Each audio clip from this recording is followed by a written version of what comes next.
दोस्तों, जैसा कि आप जानते हैं कि अगर कोई पीएफ मेंबर्स अपनी जॉब छोड़ना चाहता है तो जॉब छोड़ने से पहले उसे अपनी कंपनी में रिजाइन लेटर देना पड़ेगा। अब रिजाइन देने के कुछ नियम है, उसके बारे में हम आगे वीडियो में बात करेंगे। लेकिन आज के इस वीडियो का जो मेन टॉपिक है वो ये है कि बिना रिजाइन दिए जॉब छोड़ने के बाद पीएफ का पैसा निकालने में जो परेशानी आती है उस परेशानी को कैसे खत्म किया जाता है और किस तरह से पीएफ का पैसा निकाला जाता है। आज के इस वीडियो में मैं आपको बताऊंगा कि अगर आप भी बिना रिजाइन दिए अपनी जॉब छोड़ चुके हैं और आपको पीएफ का पैसा निकालने में परेशानी आ रही है तो इस वीडियो में मैं आपको पीएफ का पैसा निकालने का एकमात्र सही तरीका बताऊंगा, जिस तरीके से आप अपने पीएफ अकाउंट का पूरा पैसा आसानी से निकाल पाएंगे। तो चलिए शुरू करते हैं आज का वीडियो। और वीडियो शुरू करने से पहले आप सभी से रिक्वेस्ट है कि इस वीडियो को अभी से कर दीजिए लाइक, और चैनल पर अगर आप नए हैं तो चैनल को भी कर लीजिए सब्सक्राइब, क्योंकि ईपीएफओ से जुड़ी जानकारी आपको इस चैनल पर मिलती रहेगी।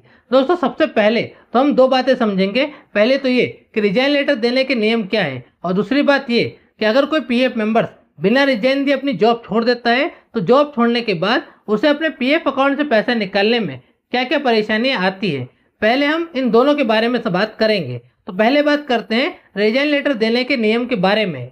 तो देखिए, रिजाइन लेटर देने का नियम कुछ इस तरह है कि अगर कोई पीएफ मेंबर्स, अगर कोई एम्प्लॉय अपनी जॉब छोड़ना चाहता है तो जॉब छोड़ने से 1 या 2 महीने पहले उस पीएफ मेंबर्स को लिखित में एक रिजाइन लेटर अपने एम्प्लॉयर को देना होगा। जॉब छोड़ने से 1 या 2 महीने पहले ही रिजाइन लेटर दिया जाता है। रिजाइन लेटर के जरिए आप अपने एम्प्लॉयर को ये सूचित करते हैं कि आप अगले 1 या 2 महीने बाद अपनी जॉब छोड़ देंगे। रिजाइन लेटर देने का यही एक नियम है कि आपको जॉब छोड़ने से 1 या 2 महीने पहले अपने एम्प्लॉयर को लिखित में रिजाइन लेटर देना होगा। अब बात करते हैं उस परेशानी के बारे में जो आती है बिना रिजाइन दिए जॉब छोड़ने पर। तो देखिए, बिना रिजाइन दिए जॉब छोड़ने पर जो परेशानी आती है वो ये है कि अगर कोई पीएफ मेंबर्स बिना रिजाइन दिए अपनी जॉब छोड़ देगा तो जॉब छोड़ने के बाद वो पीएफ मेंबर अपने पीएफ अकाउंट का पूरा पैसा नहीं निकाल पाएगा। क्योंकि अगर कोई पीएफ मेंबर बिना रिजाइन दिए अपनी जॉब छोड़ता है तो जॉब छोड़ने के बाद उसके पीएफ अकाउंट में डेट ऑफ एग्जिट अपडेट नहीं हो पाती है, और जब तक पीएफ अकाउंट में डेट ऑफ एग्जिट अपडेट नहीं होती है तब तक पीएफ अकाउंट का पूरा पैसा नहीं निकलता है।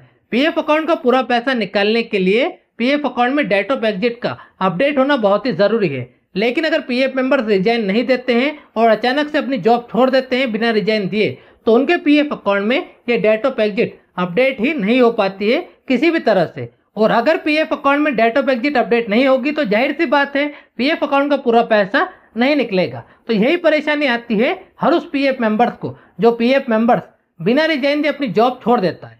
अब बात करते हैं कि इसका सॉल्यूशन क्या है। यानी कि अगर कोई पीएफ मेंबर्स बिना रिजाइन दिए अपनी जॉब छोड़ देता है तो पीएफ का पैसा वो नहीं निकाल पाता है, तो ऐसी कंडीशन में वो क्या करे जिससे कि उसके पीएफ का पूरा पैसा वो आसानी से निकाल पाए। तो देखिए, इस वीडियो में मैं जो तरीका आपको बताने वाला हूँ वो ही एकमात्र ऐसा तरीका है जिसके जरिए आप इस कंडीशन में अपने पीएफ अकाउंट का पूरा पैसा निकाल पाएंगे। वो तरीका क्या है, ध्यान से सुनिएगा।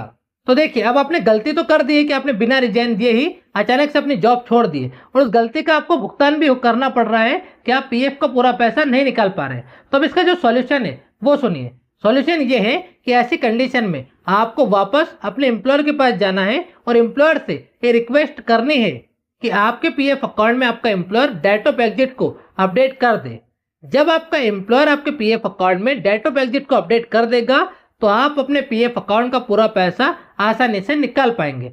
लेकिन एक बात और ध्यान से सुनिए, आपका एम्प्लॉयर इतनी आसानी से आपके पीएफ अकाउंट में डेट ऑफ एग्जिट को अपडेट नहीं करेगा। पहले आपका एम्प्लॉयर आपसे लिखित में रिजाइन लेटर मांगेगा, और जैसे ही आपका employer date of exit update करने के बदले में आपसे लिखित में रिजाइन लेटर मांगे, वैसे ही तुरंत अपने एम्प्लॉयर को रिजाइन लेटर लिखकर दे दे, क्योंकि यहीं पर आपको मौका मिलेगा अपनी गलती को सुधारने का।